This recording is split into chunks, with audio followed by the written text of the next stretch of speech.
Hi everybody. Feels kind of silly to have the mic actually. Can you guys all hear me? Great. I'm Thalia. I am the Associate in Research for the Hart Leadership Program. And if you haven't already, please scan our QR code to sign in. Just leave that up there for a moment. Yeah. Thank you all for coming out tonight.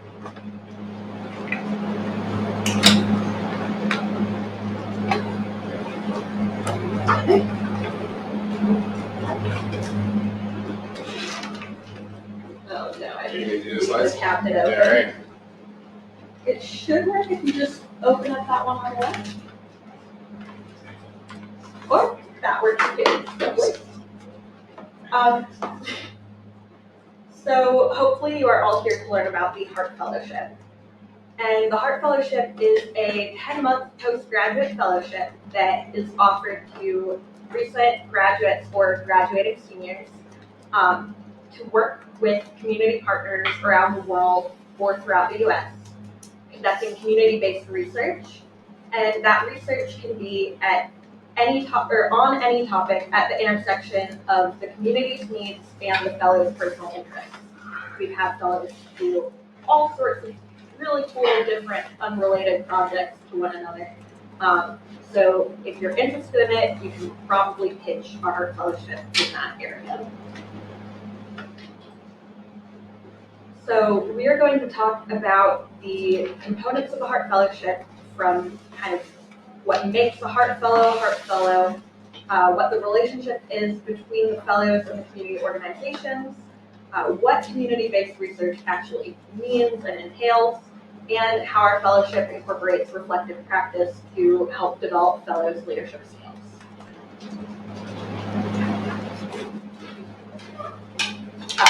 First big thing to emphasize, Hart Fellows are not all from the same major, not all interested in the same topic, not all pursuing the same careers.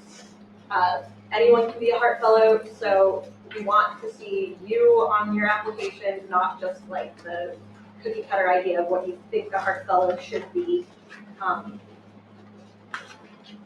That being said, there are some qualities that the current Hart Fellows do have in common, and historically Hart Fellows have had in common. They tend to be open to new ideas that they're going to encounter out in the field, curious about the world beyond just the issue that they're interested in. Strong communicators, both in writing and in their interactions with other people. Deeply invested in community engagement, oftentimes with experience working in and with community, but your experience doesn't necessarily have to align directly with what your fellowship is. Willing to reflect on your own experiences, take time to sit with uncomfortable feelings, that's a big one.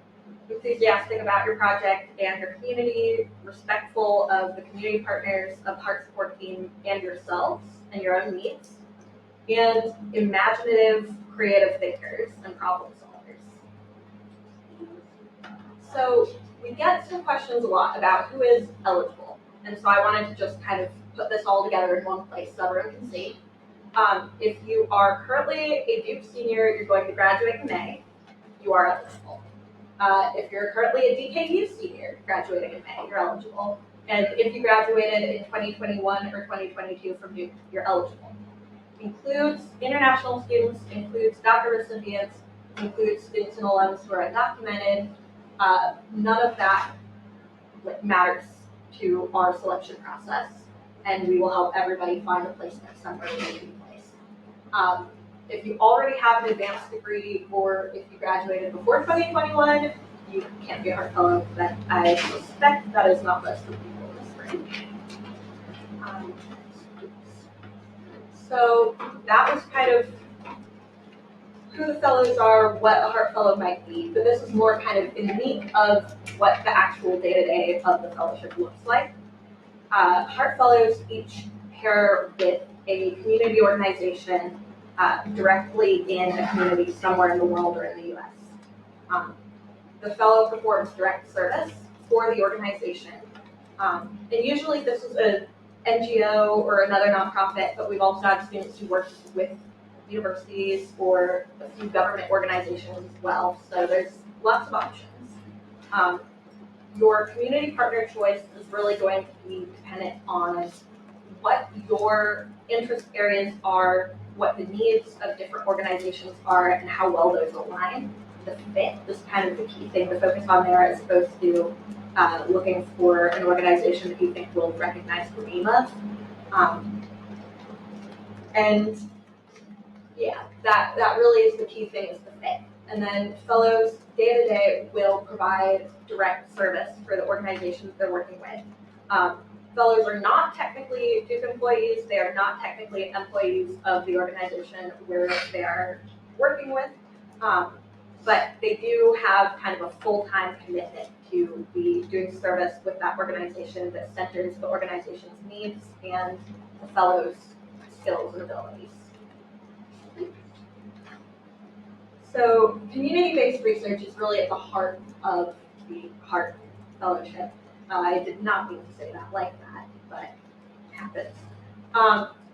And community-based research is research that's at the intersection of your interests, the fellows' interests, and the community's needs.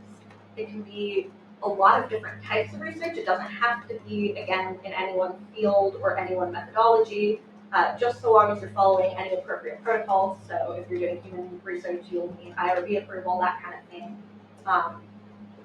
But I have up here some examples of fellows from previous years. Right there with the Lions is Elizabeth Nolan, who was a Hart Fellow 2019-2020. She did conservation work with Tanzania people and wildlife near Tarangire National Park in Tanzania, and worked on community-based practices around conservation and human-wildlife conflict mitigation.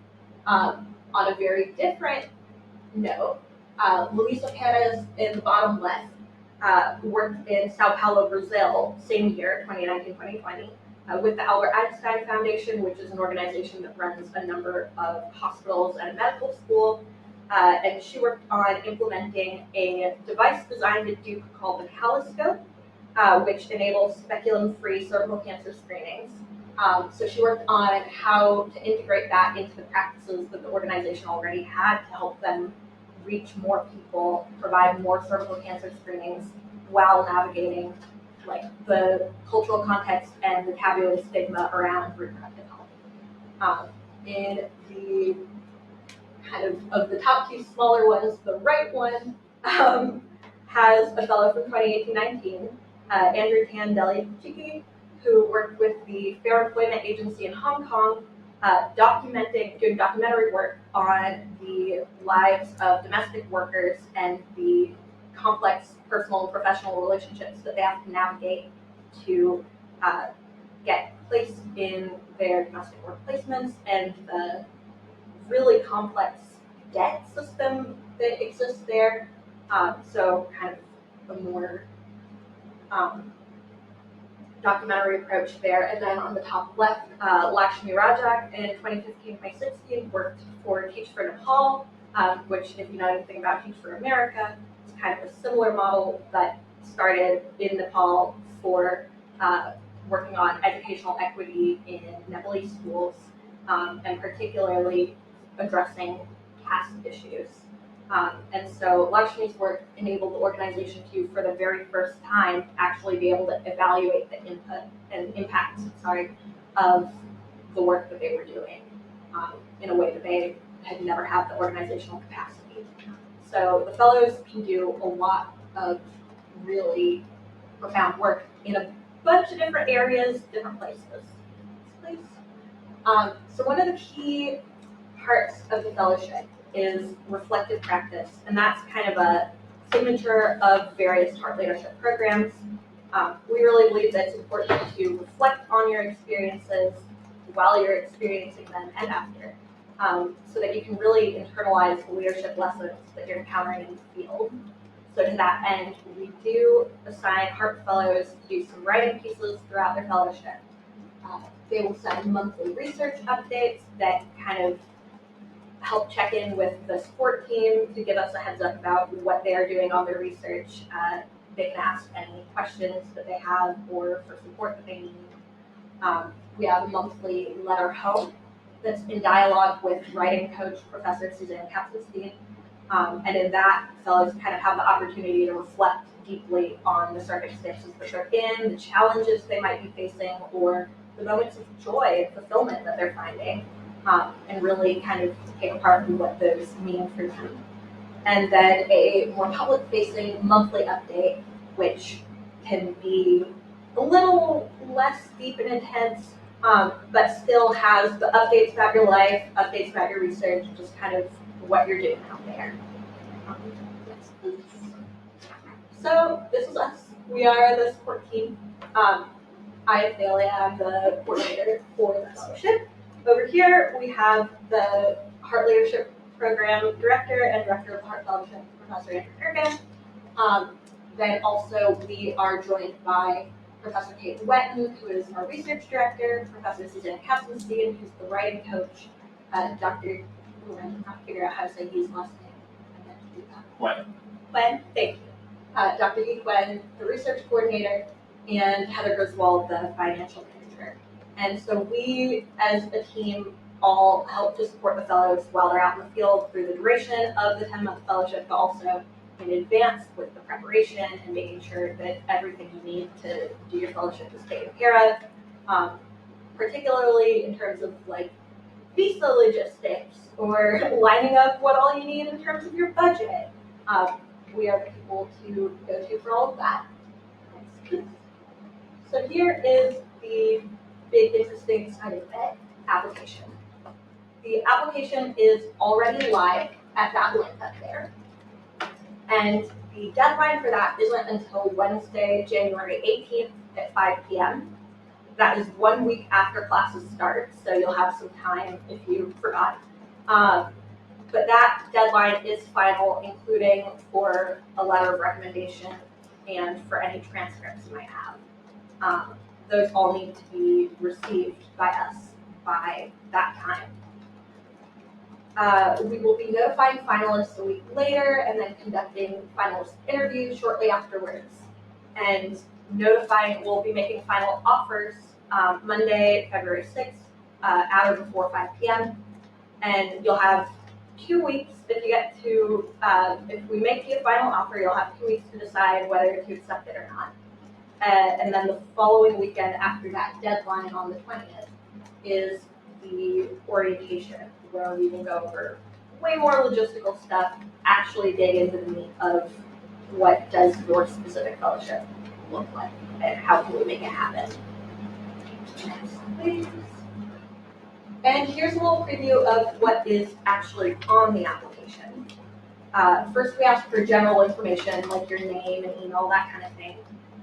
Then the big part is the fellowship proposal essay. That is a 750-word maximum essay where you pitch how you would design your Hart Fellowship experience. So what topic you want to study, where you'd like to go, what organizations you might like to work with. And we do recommend establishing exploratory relationships with the organizations as you're applying. Reach out, let them know this is a thing that you're applying for. Would they be interested in working with you? That sort of deal. Then we'll ask for a little more about you. A couple short essays here. I think 250 words max is what it says, so like a page, where you tell us a little bit more about who you are, why you would make a good Hart Fellow. Then a resume. Then official transcripts from all colleges and universities that you've attended. So if you have attended any other universities in Duke, please have them send transcripts over to us. The application itself has the email address to which you should direct those. One letter of recommendation from a professor or research supervisor who knows you well. And then we will also be asking for 2 references, so just names and contact info that you'll put down for that. Someone who knows you well in an academic context or a research context, and then someone who knows you well in a professional context. And that was the remarkably brief meat of this info session. If you guys have any questions, please feel free to ask. We are here to answer them. And yeah. Yeah, questions about the fellowship? I guess one thing that you mentioned in the proposal was like some ideas of organizations that you were going to work with. So I was just wondering how solidified should your like overall year be as you go into the application? You don't need to have like a firm in writing agreement with the organization. This is exactly what I'm going to do for all 10 months.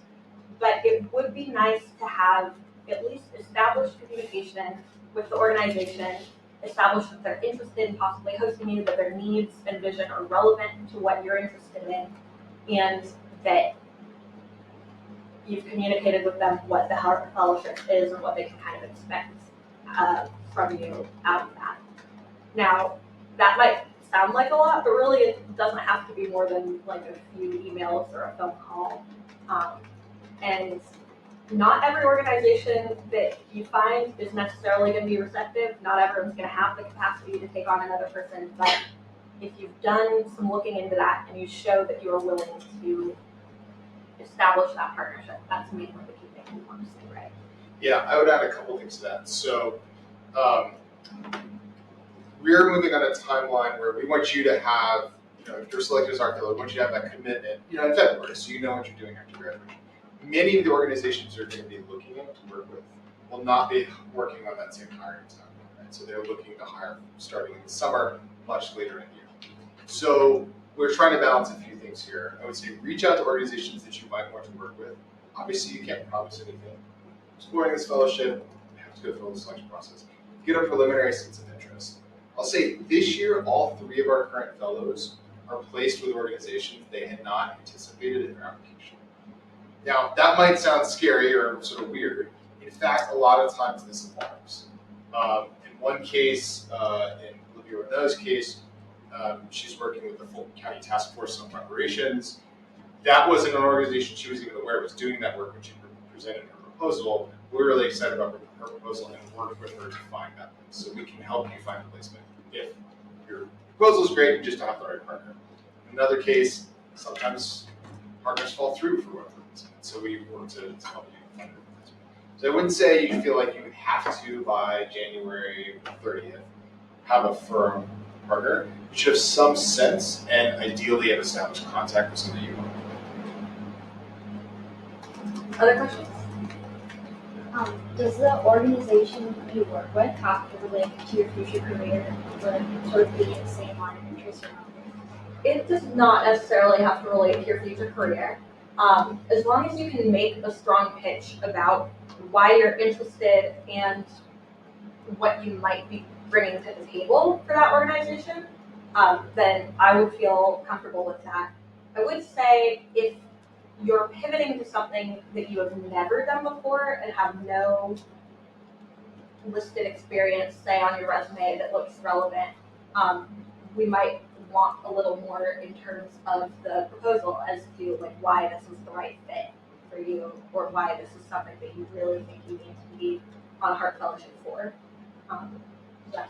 Yeah, that sounds right. And I would just add, there's one way to think about the Hart Fellowship that is pre-professional preparation. So we've got a lot of students that are headed to med school or law school that use this year to get that professional expertise that will ultimately make them a more competitive applicant. That is great. We want you to be competitive in those applications. We also want you to gain that on-the-ground experience.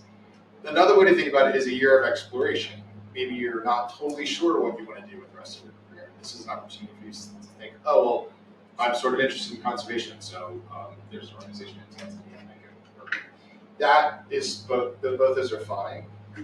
If you have a strong sense of what your future career plans are going to be, and they include something like med school or law school, and you present a fellowship proposal that is in a very different direction from that, we'll probably have some questions about that and would want to have a conversation with you about what the rationale is. But it doesn't have to be, I'm definitely going to do career X and this is my next step. This can be an open-minded, exploratory. In fact, some of the best fellowships, and they may have mentioned this at the beginning, the Hart Leadership Program has had a fellowship since 1994. So we're going on, a few decades of this, some of the best fellowships have been just people signing up and saying, I don't really know what happens for me after this year, but this is a year where I'm going to go and be in community and learn from what the world has to teach me, and then use that information to figure out what's next. We've had some fellows who go on to continue working with the partner organization, but when their fellowship is done, they become a full-time employee there. We've had many fellows who do not do that, and some who go on to related careers, some who go on to entirely different careers. So we can't read the future. We don't know what you're going to wind up doing after your fellowship, but as long as you approach it with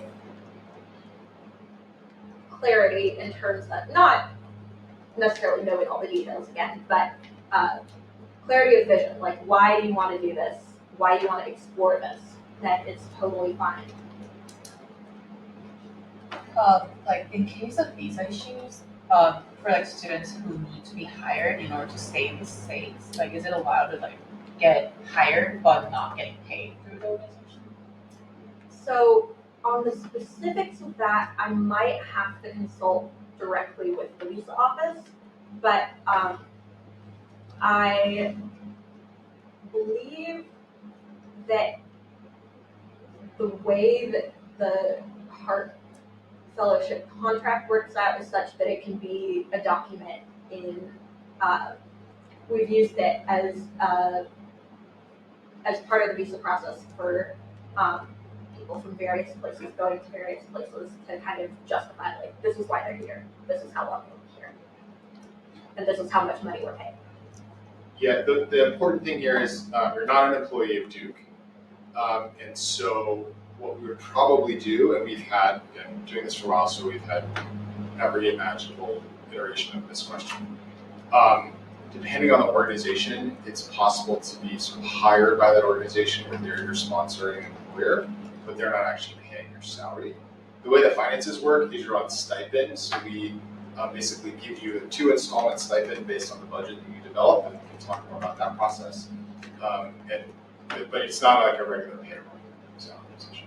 But you can have an organization that's like not paying you, but it's still your employer sponsor. On the website, it says that the fellowship has to be completed between July to May. I wanted to ask, how strict is the deadline to kind of begin the fellowship? If you have something that conflicts June and July, are you able to start a few weeks later, or is that kind of just like mandatory to begin in July? Yeah, we can be a little flexible. So we had somebody actually start in September this year, not ideal. That is a particular case. But we certainly, sort of July, August timeframe. Part of that is we want you to complete the fellowship by the following summer so that you can go on to whatever grad school or everything, and then we can cycle on a new class of fellows. But if you've got commitments June, July, that shouldn't really be off.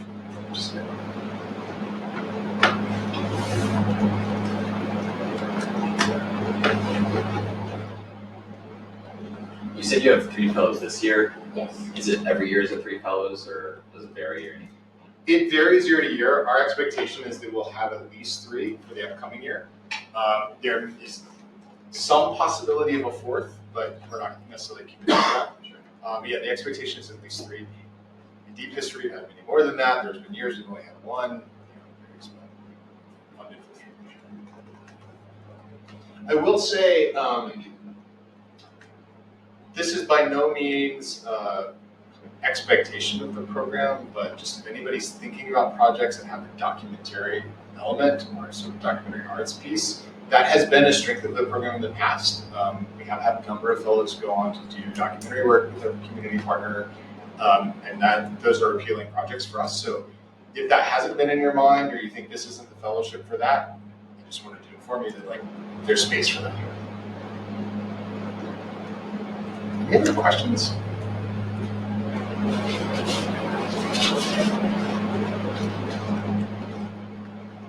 Nobody's asking you about finances. How much money do we get? Okay. Good question. So the fellowship is up to $30,000 for the 10 months. So that is not a hard number. There's a little bit of flexibility there. We work with you to build a budget so that you're funded to support your life for those 10 months. But because you're not on salary, it's a little bit different than a typical salary structure. It's it's economical. It's really intended to be a short-term fellowship. But we do guarantee that we're meeting all of your basic expenses and you're able to live in and have a meaningful wage. A lot of that budget comes from budgeting in international context, not in the US. We've recently had more fellowships in the States.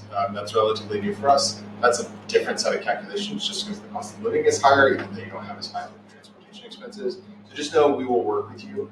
And if that number sort of feels like rules you out of the fellowship, I would still encourage you to apply or have a conversation with us. There's not, it's not, there's not a lot of upward room, but that is kind of like the ballpark.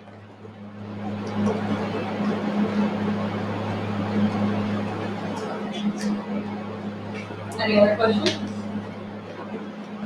Can we get access to the slides or is there any way? Sure. I am recording all of this, and so I was going to put I still will put the recording up on our site, but I can also put the slides up. Thanks. Is it possible to resend the link to the sign up? The sign up? Yes, let's use this one. No. Can you go back to the very first slide?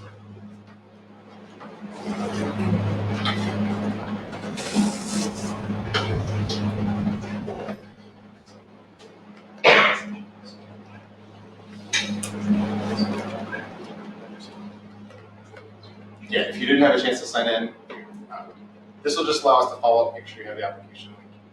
If you have other questions, we're going to talk more about ideas. Both Delia and I are available to talk with you, so you can reach out to Delia and schedule a time to come into the office and chat. Even if you just want to pitch and say, here's what I'm thinking, we're happy to get feedback before the application. I guess my question is how do you choose between different ideas? That's a great question. I would say, ask yourself what's going to bring you the most sense of purpose in the next year.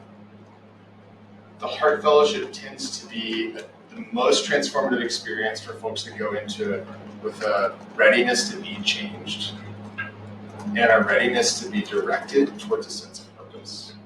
That doesn't say you have to go in knowing exactly what you want from it, but to go into it with an openness that this could be the year that sets me on a different kind of path. So if you're weighing a couple of different options and one feels really predictable and one feels more adventurous, I would say go towards the more adventurous one. This is an opportunity to try something different. I would also recommend taking into account your own growth needs and where you feel like you're at in your own personal life journey. Some situations might seem really adventurous, but also kind of scary, or there may be logistical concerns that come up. And we are happy, again, to talk through any of those with you and be thought partners in your decisions.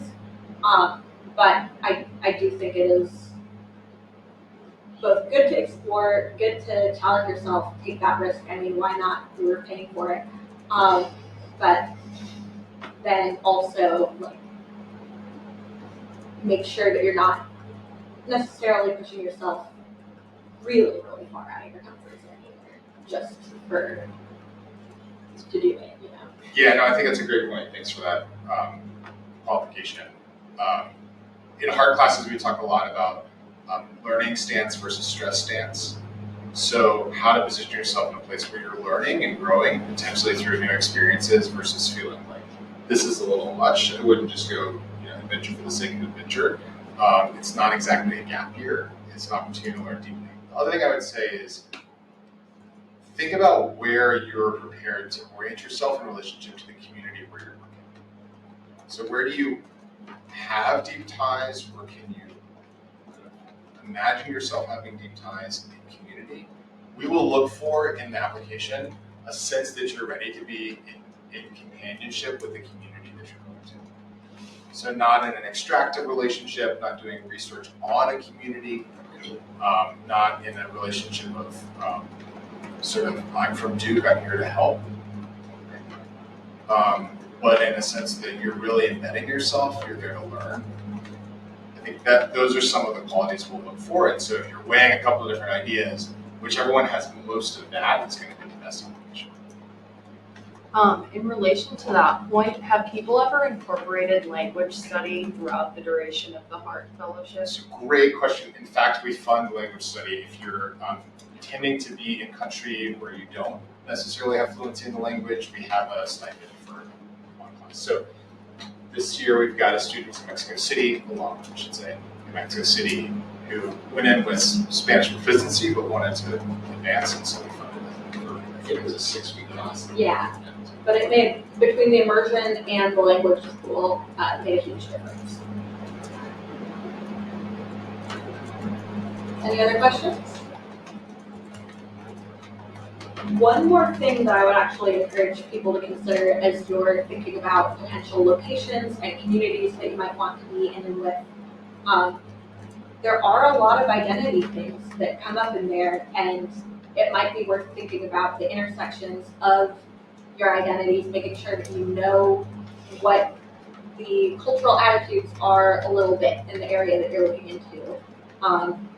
I know that there's a lot of different situations that can come up there. I mean, it's a huge umbrella of human experience, but for example, if you identify as queer and you want to study in another country, that may limit what countries you're looking at or how you choose to express yourself while you're there. There are all sorts of considerations that might come up, and so I do want to just encourage people to factor these kinds of things in, and that by no means is the only one, but was just one that came to mind. And we do, this is all over the website, but it's worth saying here. We will not fund fellowships to countries on the Duke restricted regions list.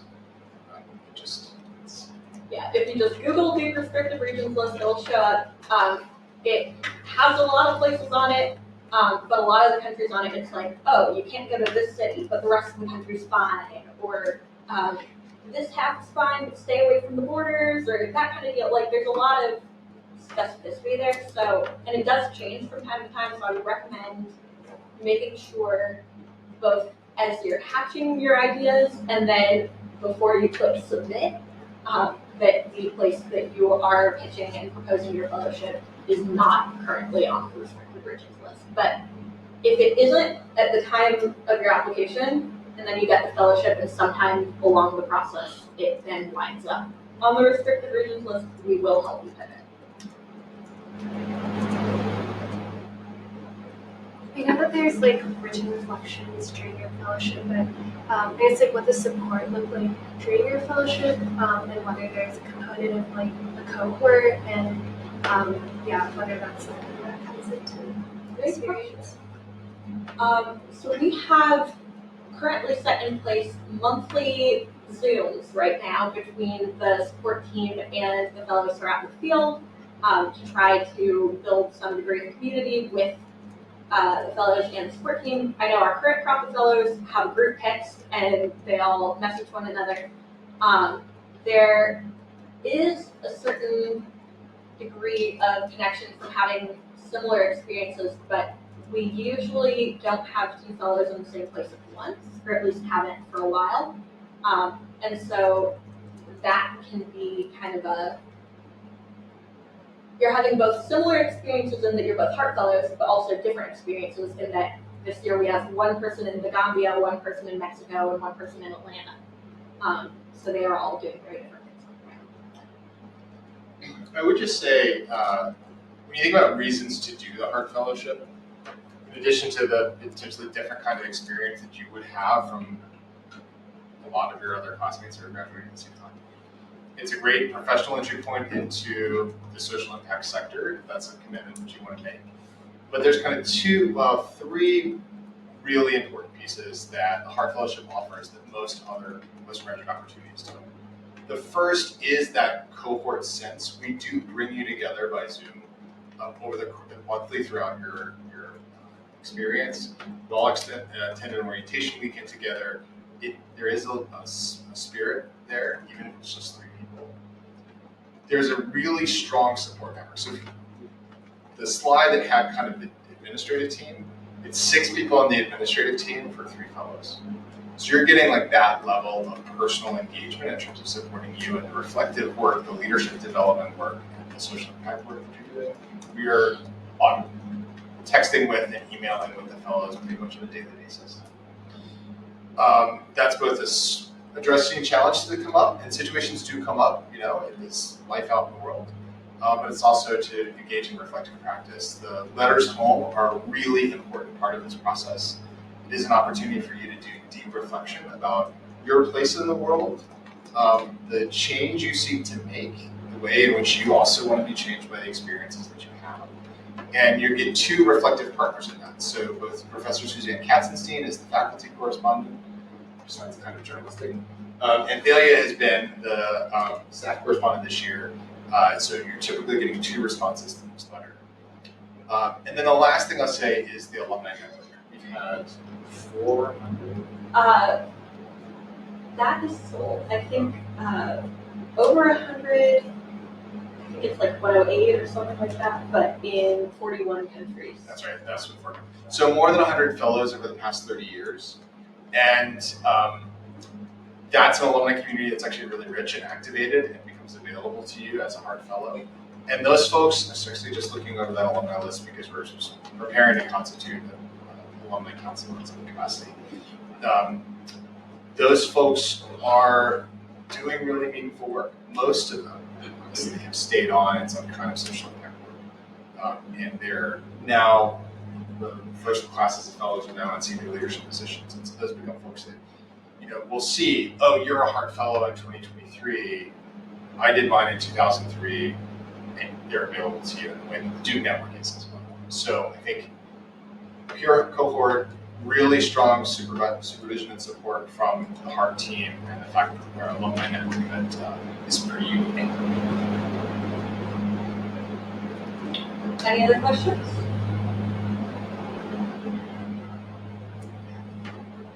All right, we will look forward to reading all of your applications. Love that there's so many of you here.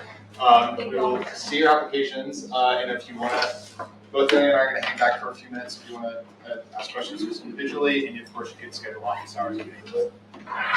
And I might move like back to the slide that's got my email on it so that you can all get that down if you need.